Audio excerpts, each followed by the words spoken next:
Welcome to the wonderful world of reading. In this I Can Read story, Uncle Elephant, you will be going on a fun adventure. Are you ready to read? Here we go.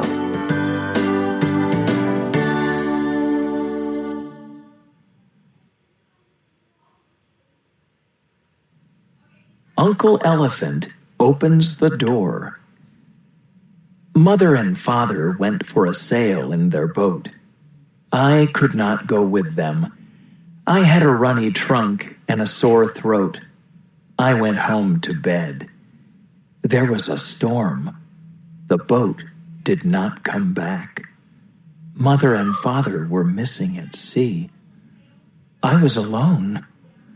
I sat in my room with the curtains closed. I heard my door opening.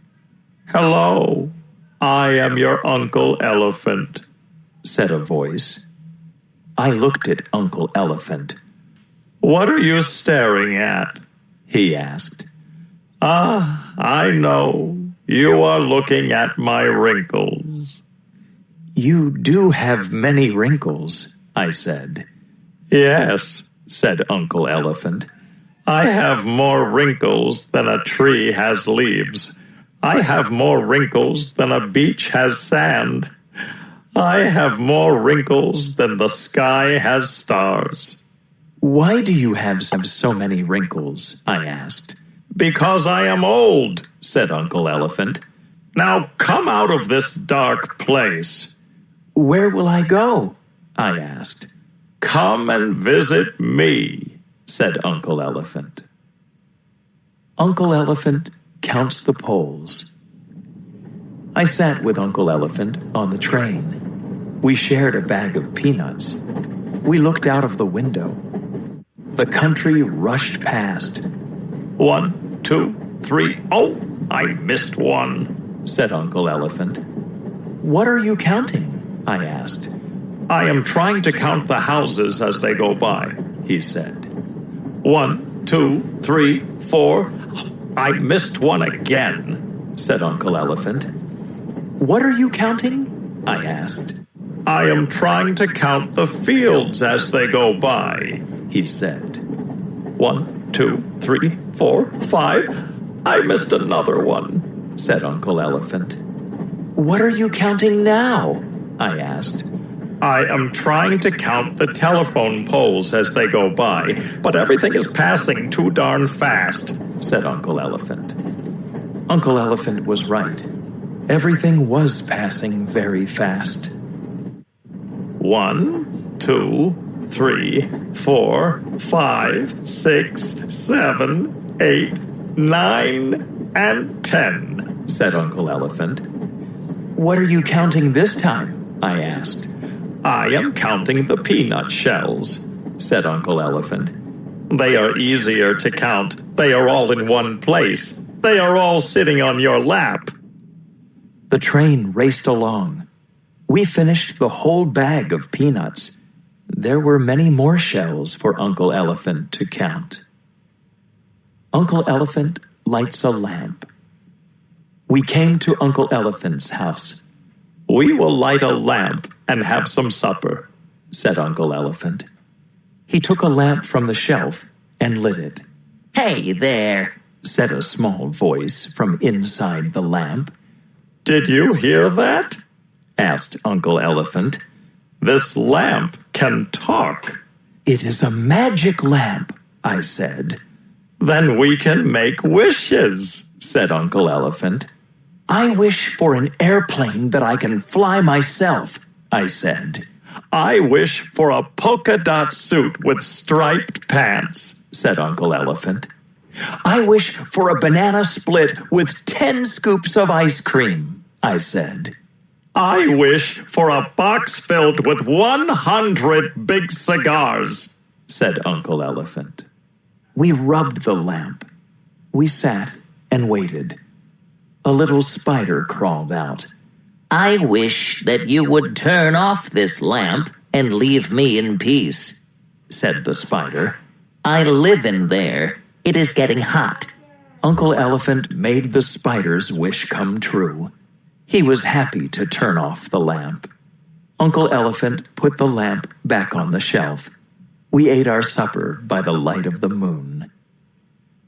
Uncle Elephant trumpets the dawn.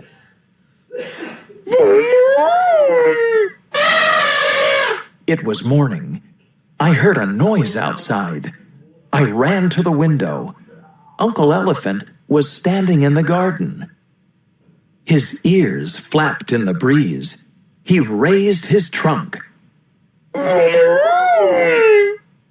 Trumpeted Uncle Elephant. "What are you doing?" I asked. I always welcome the dawn this way, said Uncle Elephant. Every new day deserves a good loud trumpet.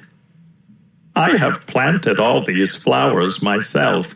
Come outside and let me introduce you to everyone, said Uncle Elephant.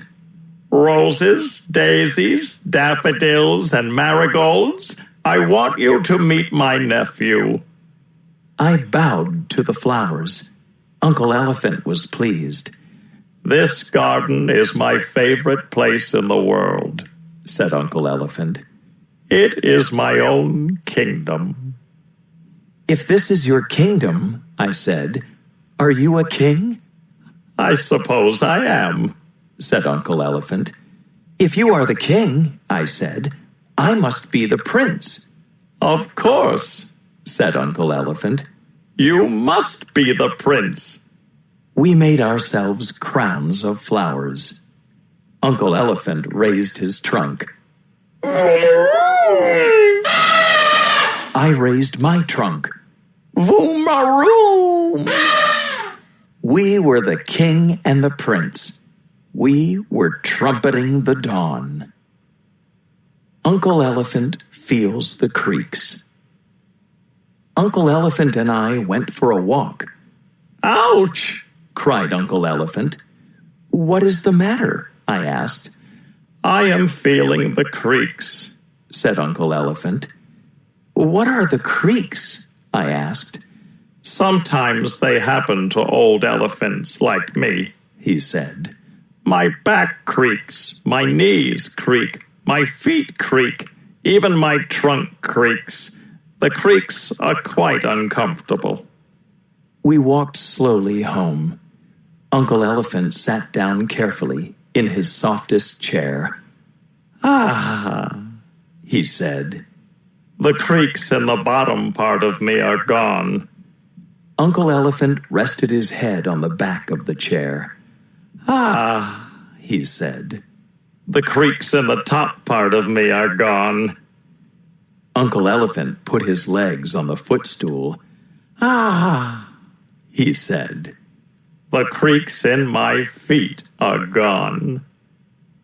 Are you feeling better? I asked. Almost, said Uncle Elephant. If you let me tell you a story, I am sure all of my creaks will go away. Uncle Elephant tells a story. Once there was a king and a prince, said Uncle Elephant. The prince was brave. He was young and smart. The king was old.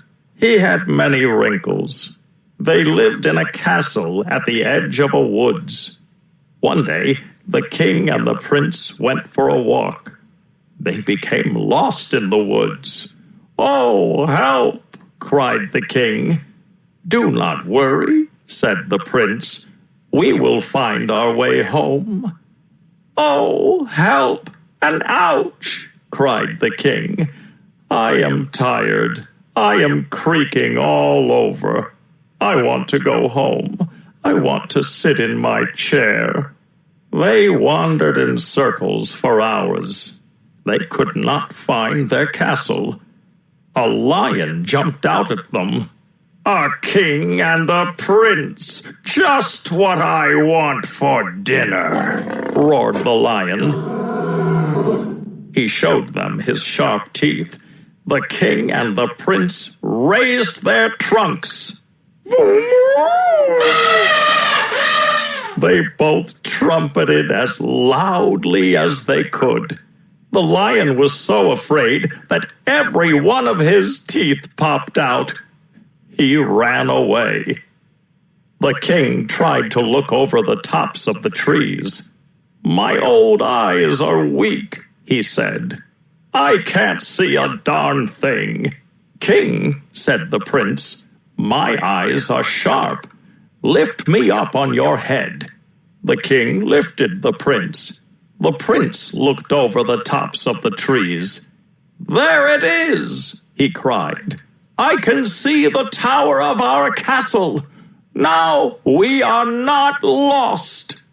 And that, said Uncle Elephant, was how the king and the prince helped each other to find their way home. Uncle Elephant had ended his story. "There," he said, "that does it. From top to bottom, I do not feel a single creak." Uncle Elephant wears his clothes. There was a picture in Uncle Elephant's living room. "That is a picture of me when I was your age," said Uncle Elephant. I looked at the picture. Uncle Elephant was with his mother and father. They looked just like mine. I felt sad. I began to cry. Uncle Elephant looked sad, too. Now, he said. "Let's not have any of this. I must do something to make us happy. I will wear some funny clothes. That will make us smile." Uncle Elephant opened his closet door. He looked at his hats and his ties and his shirts and his pants and his jackets. "My clothes are not funny," said Uncle Elephant. "What can I do?" Uncle Elephant went into his closet. In a while, he came out. He was wearing all of his hats, all of his ties, all of his shirts, all of his pants, and all of his jackets. Uncle Elephant was wearing everything on top of everything.